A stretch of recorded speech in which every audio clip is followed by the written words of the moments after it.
Good afternoon. It's Lee Cassidy from Tactile Technology, and we're on for our regular 2 o'clock on a Tuesday in the hot seat. So today we've got Daryn Edgar from Lytt joining us, who's going to talk us through a lot of information about alliances and also talking through how she's got to where she is as the CEO of Lytt. And also Lytt's going to be quite interesting for a lot of people because it's a subsidiary of BP, but they do something quite interesting. So, but we'll leave Daryn to tell us all about that. So, hi, Daryn. How are you? Good. Hi, Lee. How are you? So, I'd like to start right at the beginning. So, can you give us a picture of your early days, when you were a child, where you grew up? From your accents, most people will recognise you're not from the UK originally. So, tell us all about your early days, school times, kind of things that your parents did for a living and your early days of growing up. Yeah, I am. I'm Western Canadian. I grew up in Edmonton, Alberta, Canada, which is the prairies. It's in Western Canada. It's the home of the energy industry in Canada, and it's close to the mountains. So when you grow up in Western Canada, you grow up with a lot of things like skiing, hockey, ice hockey, not to be confused with any other kind of hockey, mountains, fields, that sort of thing. So as a kid, I grew up doing all of that and went to school in Edmonton and went to University of Alberta for my undergrad. And then later on in life, moved to Calgary and did an MBA at University of Calgary, both two great universities with really great experiences there. And when I came out of university, I went into the oil industry and took an accounting practitioner role with a large oil company in Calgary. And it was one of those roles where they rotated you around different departments. So you did all of your practical training and being a professional accountant, but you also learned how a business ran. So it was a really good early introduction to the energy industry in the days when you could get really hands-on and practical experience. A lot was still on paper in that time. So you really saw how it all worked and fit together. And I stayed in the energy industry for a few years after that as an accountant, and I wasn't an overly great accountant. So later on, when I worked for a utility company and they were doing an SAP project, I thought that was fantastic. I really enjoyed being part of a project rhythm, being a client, making choices and decisions and designing things, and not really doing the more kind of month-to-month, period-to-period work that like an accountant does. And I could see more of a future in the consulting world in terms of, not being in one place every day, going places, seeing customers, having different types of things to do. So when that project was over, I moved into sort of being an SAP consultant. And that's really when my career started to move in the direction that I've gone on and where I sit today. So was the plan always to go into accounting to start with, when you were younger, or were you going to be a veterinary, a surgeon? Were you going to go off and be a doctor? Did you have other plans, or was that accountancy and that business piece where you wanted to go? I really wanted to go to university and have fun. I didn't really contemplate sort of what was going to happen with a job afterwards. And I had good marks coming out of school, and my friends that had good marks all went into the Faculty of Business. And so I kind of followed the crowd and ended up in accounting. And I was not so bad at it, but it wasn't some sort of life passion. That being said, never regret it, because with what I went on to do later in life, I was selling to CFOs, I was selling to finance directors, I was working with people that work in finance and process and operations. So that background paid for itself in spades later on in life. And as I kind of I think anything you do in life gives you an experience, doesn't it? Yeah. And it gives you something to build on for the future, doesn't it? You've got a bit of a follower, and I just thought I'd show Mike's saying you're looking good anyways in the background, so watching. And I think he might You have went just through this accounting piece, you learned a bit more about business, and then it was on to SAP. So SAP was a massive thing for people in the past. I think it's quite big for a lot of enterprises still, in that ERP space. But yeah, SAP, and there was a couple of other organizations delivering at the time. So how did you get introduced into SAP, and how did you start in that space? I was a client. So I was at the time an accounting manager of a utility that was implementing SAP. So when the implementation consultants were coming to the office to do the workshops with business requirements, I was the client that was giving them the requirements and working out what the design was going to be, what was the solution, how are the business processes going to be set up. And I loved it. I loved that you could make something. And that's really what I enjoy about what happened to my career later on is I enjoy solving puzzles and working with clients. That's what I've always enjoyed the most out of any role that I've had. And I view it as solving puzzles that people have, problems, challenges, opportunities.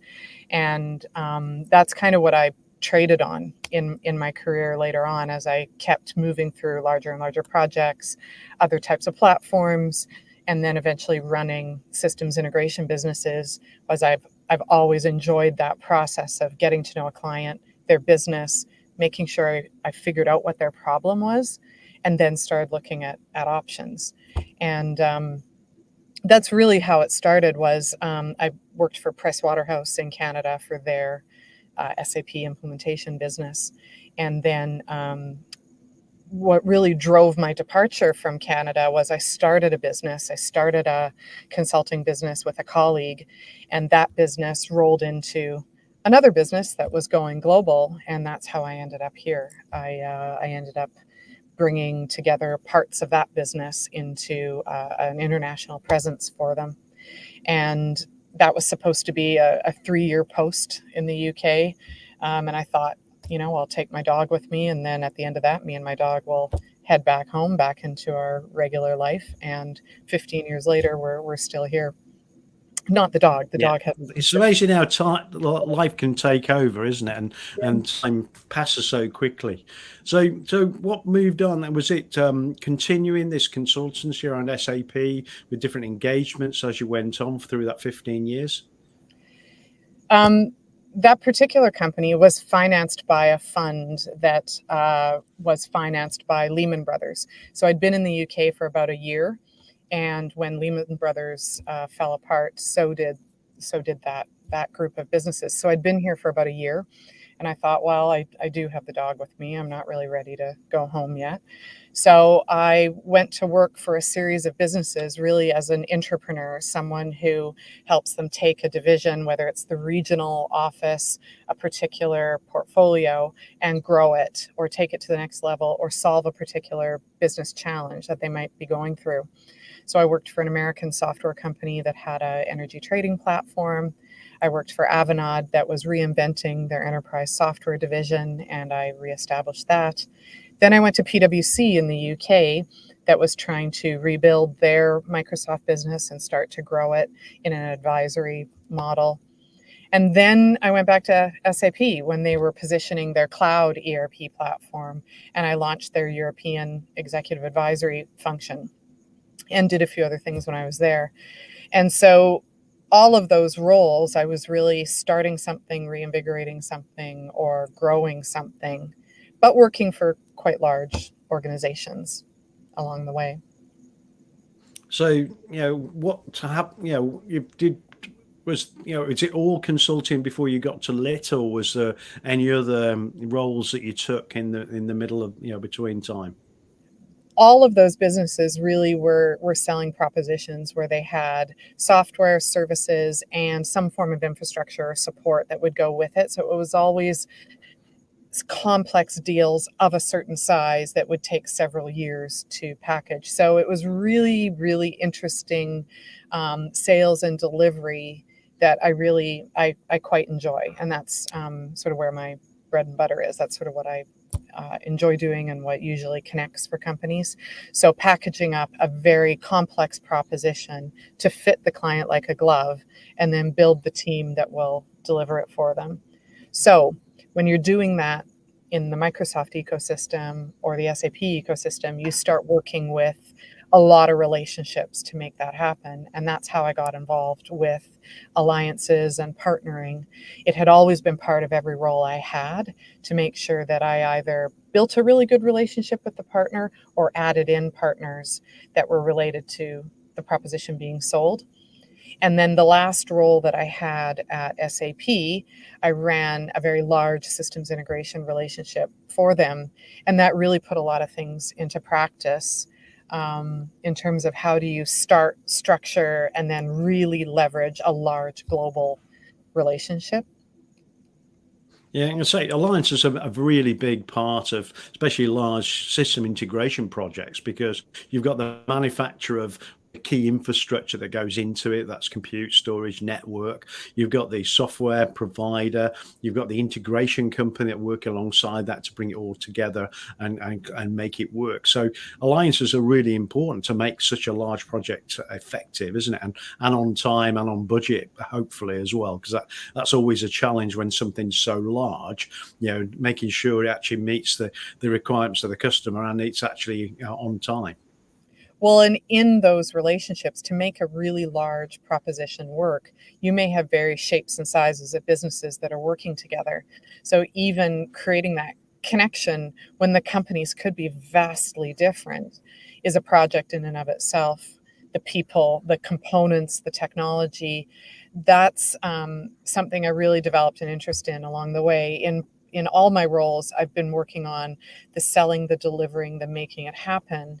But then over the last few years, developing a capability and building business for yourself, but also the people that are in that ecosystem with you, making sure everybody has their proposition thought of, planned for, and on the table in terms of where you're going. Yeah, I can say it. Alliances, I think, are really down to culture as well. It's having either having the same culture across all the organisations or assuming the same culture across all the organisations. I remember we met part of the Women in Alliances conference last year, didn't we? And I remember Hannah Yesker-Bax from EY did her keynote session talking about alliances within EY and what was important. And one of the statements was going into a room and you got different groups of people talking as if they're in different languages, but it's all the same language, but it's different cultural approaches to the same thing. And that could be a real difficulty because you end up with lots of different shaped holes and pegs and none of them fit, but it's really getting that culture right so that everybody understands the process and they can work together, towards a common goal, isn't it? And one of the things I really value from years in a consulting firm is, consulting companies really develop the ability in their people to ask good questions because the best answers are found in the best questions. And that's one of the tools that I think is really important with your client, but also with your partners. Ask each other really good questions because the answer is in there in terms of where do you find that common ground that is how you'll both make money off of the deal or have a long-term business proposition together. And most of us are, trying to do the right things, but quite often jumping to solution too quickly without one of my colleagues the other day said we needed to, in a particular situation, live in the problem a little bit longer. And it was such good advice that day, but also it really speaks to live in the problem with your good questions a little bit longer, and the answer won't have to be forced. It will probably show itself and be quite truthful. It'll be the right answer. Yeah. So before we go on to Lytt, let's talk a little bit about Women in Alliances and what you're doing there, because you're one of the founders, aren't you, with Stephanie and the support of Mike Nevin as well, and how you could actually help other women across all different organizations, but all were trying to build these relationships and help businesses work together in these alliances type roles, which, and say, it's only been a new thing really. I think we've always done it for 20, 30, 40 years, but it's only really been the last maybe 10, 20 years that it's been formalized as being an alliance, where you're actually working together to do that. So how do you get into that? Was it, let's let's put something together and try and help people understand how to do it better. Let's try and mentor, people to try and make them, become the best they can be. How did Women Alliances start with yourself?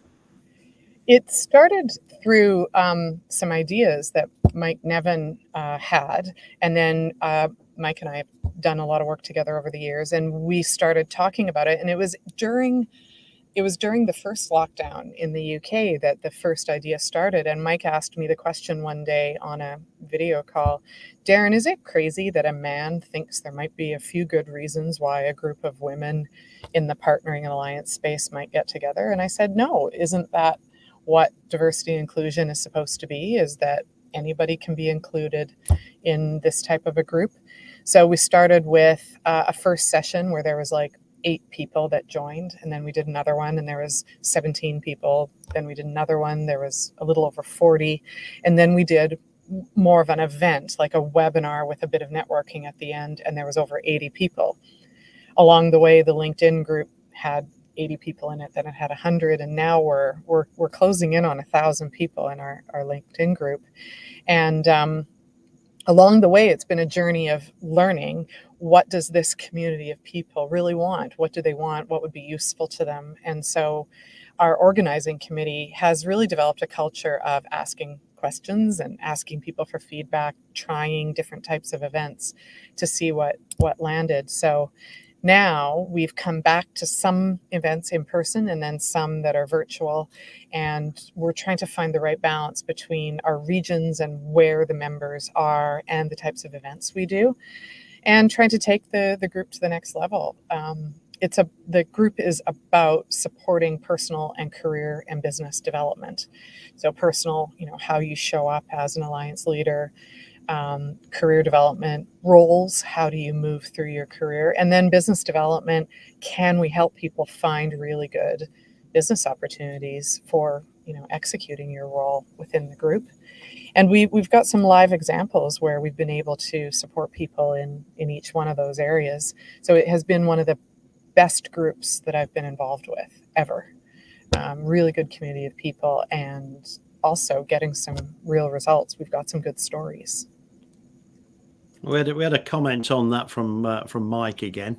So Daryn is one of the best David and Goliath Alliances facilitators I know. So that's quite a nice quote. David and Goliath is a tagline for one of the methods that Alliance Best Practice talks about, is, how do you manage a really, really big company in an alliance with a not so really, really big company, maybe an SMB or a mid-market company? How do you manage that? How do you grow that? How do you develop that? And I now work with scale-up companies, and so it's, every day you're trying to live in that question and figure out how you grow a business with developing relationships when they're always that type of a situation. So it is a topic area that I spend a fair bit of time in. Yeah, because I assume, if you're too large enterprise, it's quite easy to work out how to work together, and you've got the people within the business who understand about alliances and can try and make it work. But if you've got, like I say, a large company and an SMB or even a micro business, you could have a micro business got a great technology or a great way of doing something for a larger organization, but trying to get the two to work together in alliance can be quite challenging. It's as simple as time. A very, very large organization, what is a long time to them is not, viewed in the same way by people that work for a smaller organization where time moves pretty quickly. So it's as simple as, the rhythm of the business can be quite different. Even though, large companies have started to recognize where being nimble can help grow their business and keep their market share. So I do think some of those things are changing as large companies do try to become more innovative. But it's still a reality, just the shape and size of things. So the company that I hold my CEO role with is Lytt. It's spelled Lytt, and it's originally a Norwegian word, and so it's pronounced light. But we have a really funny video on our website where one of the co-founders, Tommy, speaks about the origins of the word and all the different pronunciations that come our way for the word. So we pronounce it Lytt. And we've formed relationships of every type. So we've formed alliances with very, very large global companies. And we have a mid-market set of relationships as well with quite nimble engineering companies and operations service companies that are maybe owner managed or located in one part of the world. And we've formed relationships with a few businesses that size where we're similar styles of businesses. And then we've also gone into a cloud service provider channel program where, it's all a little more prescribed. You're not really shaping it as you go. You're going into their program. So we've done that with our team with some support of some method from, Alliance Best Practice, so that we try to use some language that enables us to create these relationships moving forward, use Alliance terminology so that we get it on the table quite early that we're building a joint business plan with these companies. And we're doing that with our quantity of employees, which is growing, but certainly not the size of some of our partners. Because Lytt, I was being mispronounced. I was called Lit because it was a Y. It sounded like Lit to me. But Lytt is a subsidiary of BP, I believe. We are an independent entity, and our main investor is BP Launchpad, which is the scaling organization within BP. So we have one investor at the moment, and it's BP Launchpad. So we operate very, very closely with BP Launchpad, but we are an independent entity. Oh, so you're independent. I made an assumption that with it BP that you were a subsidiary. So what does Lytt do then? So tell us a bit more about the business itself. We were originally carved out of a technology team within BP in the days when they had a number of technology teams. This was as they were moving into their BP reInvent business plan. And the root of what our proposition is today came from some of the inventions that our co-founder and a number of other members of our team had made. And what they were able to do was identify patterns in acoustic sensing technology. And those patterns could tell engineers and people who are operating assets what was happening in spaces where you couldn't go. So things like oil wells and pipelines and dark spaces. By listening to the sounds that the operations were making, they would get insights into what was happening so that they could preempt problems, they could make key business decisions, and they could take a look at how to optimize what was happening. So what Lytt has done since we launched is turned an ability at solving individual business operating problems into an industrial insights platform that focuses on sensing technologies. So we can help our clients get insights and make decisions across a wide variety of sensors in a number of different industries. So we've really taken an early invention and turned it into something that can really help clients solve business problems using existing sensors and data sets that they already have. So I believe you're doing quite a bit of work with utilities nowadays as well, looking at pipelines that they have. So whether that's drainage or supply lines, to actually understand a bit more about what's happening there using this sensor and data analysis technology. Sensors are in every industry. As simple as, you walk into a high street retailer, there's sensors around you that know that you've come in and some of the patterns that you might be demonstrating when you're on those premises. So sensors are in every industry. Patterns in what people do and what's recorded by sensors is in every industry. We've developed the ability to recognize the patterns in that sensor data. And the industries that we have proven capability in that space include water utility industries, and that is a few different places: water distribution as well as waste distribution. So the acoustics and the things that are being sensed for in the pipeline, that's where we've had clients that have had some real success and benefits. So what kind of things are you helping them do now then with this, this sensing capability? So it starts in, as simple as finding a leak or finding a weakness in your infrastructure or in your asset. But where we're going with the insights that we create is help people preempt that. So there's no point for a water utility waiting for a break to happen. It would be great if the monitoring could show us what's going on so that we could start to predict where the breaks might happen.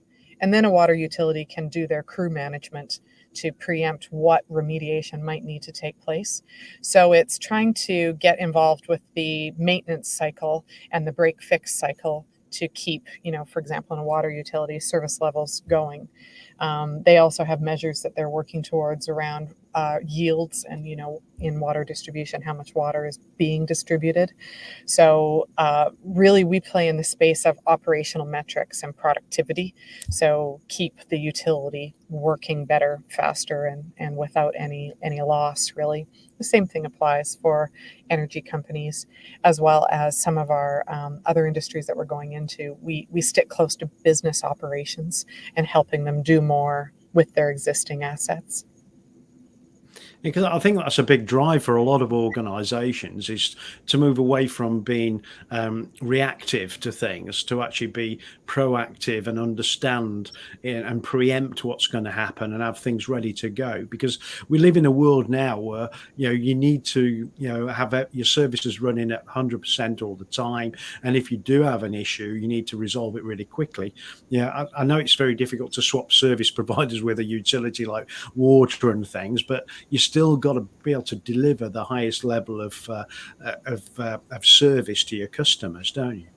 You do, and with companies in the industrial sensing space, when they're talking about business benefits, it does begin with sort of trying to eliminate a lot of the human intervention or a lot of the hands that are touching your business process. But it really doesn't end there. So companies that implement really great sensing and insights platforms, yes, they will be thinking in terms of their workforce and how can they make things more efficient in terms of their workforce. But it actually doesn't end there.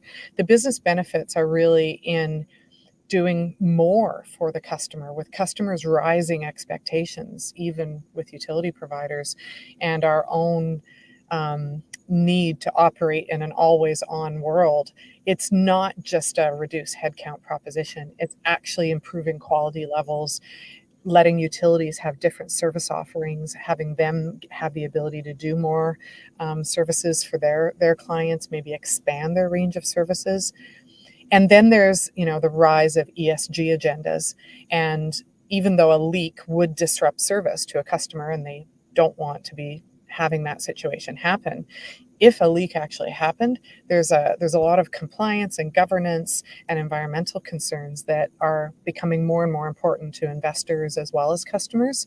So having technologies like ours, yes, it serves a cost reduction purpose, an operational effectiveness purpose, but also it's just good business in terms of making sure you're taking care of all your stakeholders in the world. I would assume you're part of their digital transformation journey as well for a utility, because majority of their infrastructure is mechanical and things. So having the ability to create like a digital twin of their pipeline infrastructure and all their OT devices that run down that, and the other valves and controls and things, helps them digitize that business. So they've actually got more of a digital transformation process, so improving service and things we've already discussed, but also then diversifying into other areas that they can provide as well, other services to their customers.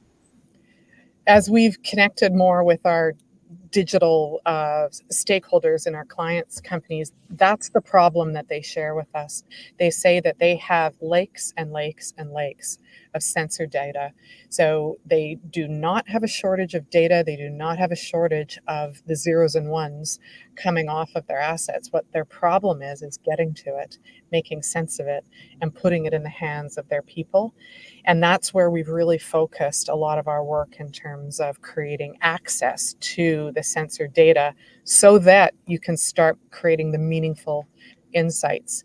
So one of our more recent offerings that we've taken to market gives clients that access in the hands of their operational teams to those data lakes. So solve that problem first, get access to your data library of your sensor data, and then you can be on the journey to creating the insights.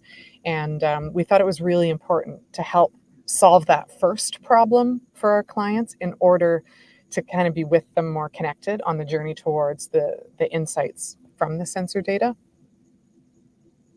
Yeah, we've got another comment from Mike that was appropriate, I think. So Mike's saying that he truly discovers and differentiating the signal from the noise. Because that when you've got sensor data, that's one of the challenges. You have so much information sometimes you can't see the things that's important. So be able to focus on the important information that's in there and just filter out all of the noise is really important, isn't it?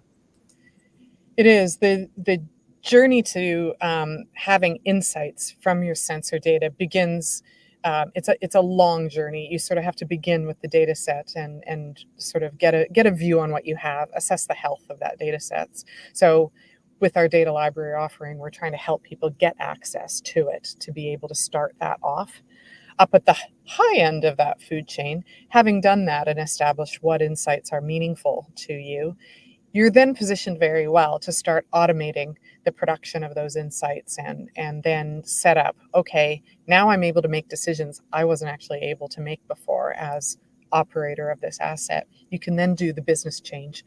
Now that we have access to make those decisions faster than we used to be able to do it, what do we now need to do with our people who are no longer just producers of information? They can now do active, real, live decisions. So then you can do all the business change management and the people change management around, the feet on the ground, the people that really are the closest to your assets.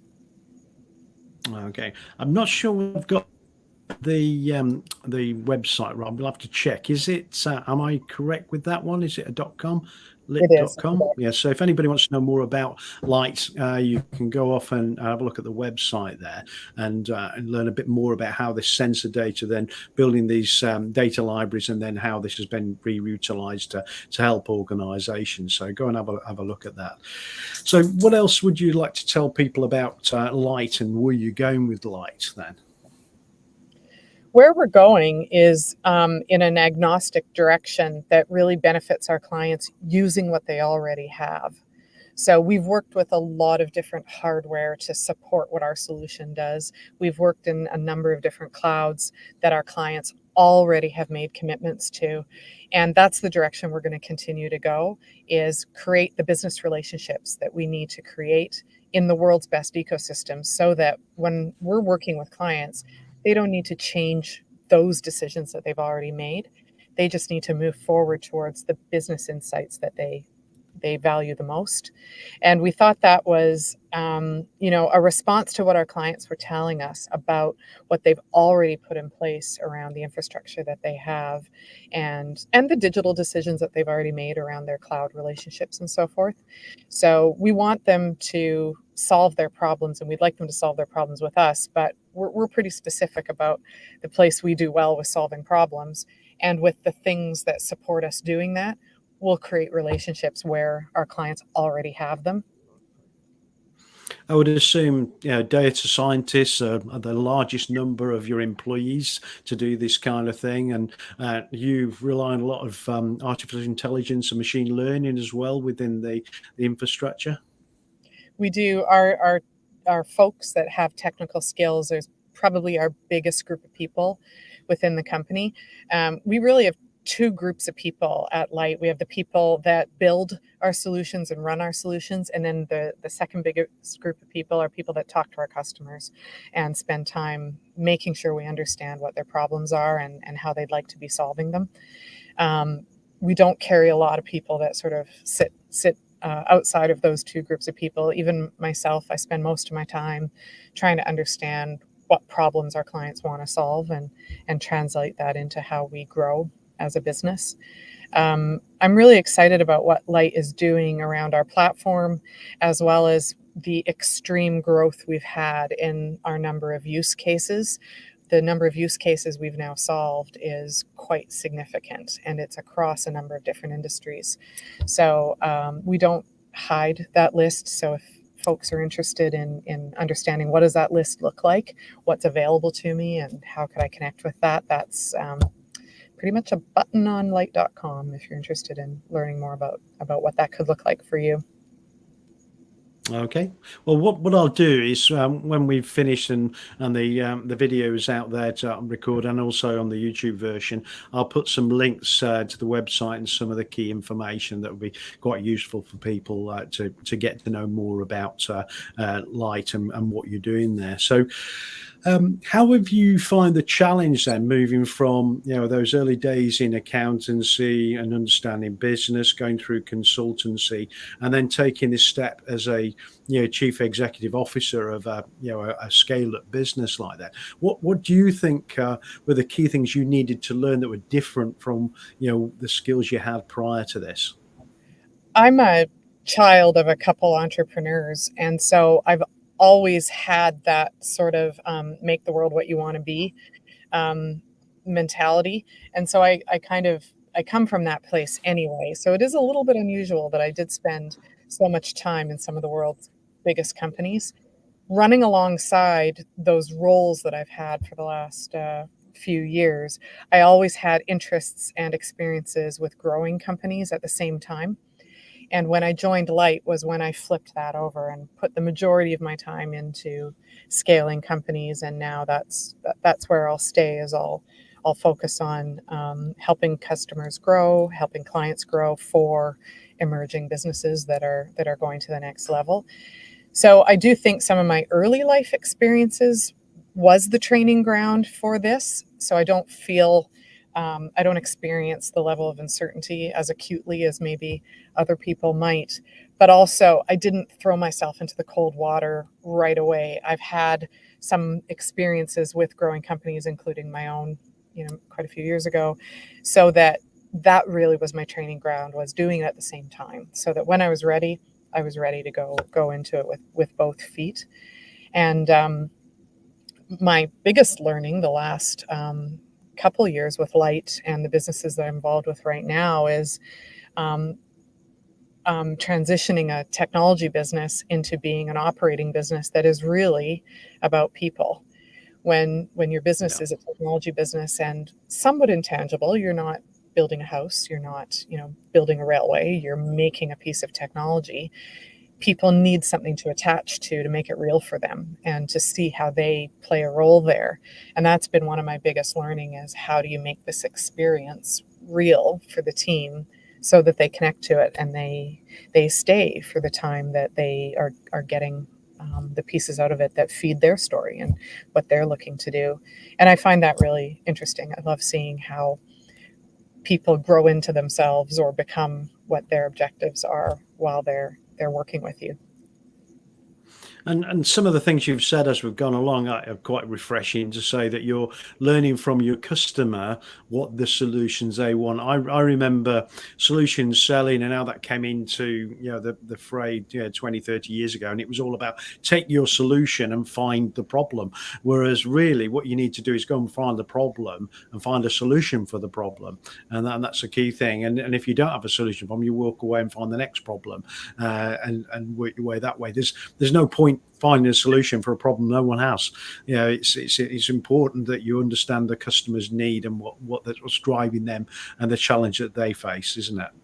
It is. If you look at if you look at scale ups, there's a lot of technology led scale ups that are a really fantastic technology platform looking for problems to solve, and they want their customers to give them the problems to solve. Lytt did it the other way around. They found some problems that they thought they could solve and kept solving them, and then built a platform out of the experiences of solving some of those very tangible problems. So now when Lytt's going to market, they go with a bag of experiences and stories and results that have been achieved. And the development of the platform has kept pace with the solving of the client's problems. And so that has been a fascinating journey with Lytt, experimenting with how you solve customer problems and build a business around that. Yeah. Yeah, sounds really good. So I think we've come to a natural end of where we are with this discussion. So I always ask my interviewees two questions at the end. And the first one I always ask is, what's the best meal you've ever had? Where was it? What was it? And why was it the best meal? And it comes down to sometimes the food itself, sometimes the place it was, or sometimes it's because of who you're with and maybe celebrating something. So what meal really stands out for you that you remember?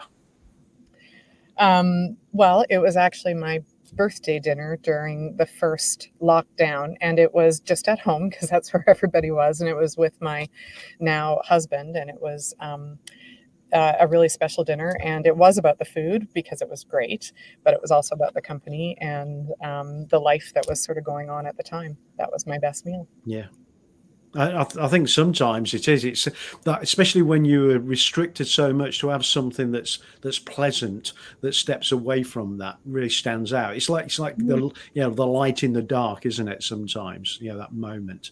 And then the second question is always, what's the most adventurous thing you've ever done? And it's what's adventurous to you. So it doesn't have to be mountain climbing or jet skiing or diving with sharks. It's what's experience, or what thing did you do that took you out your comfort zone and was adventurous for you?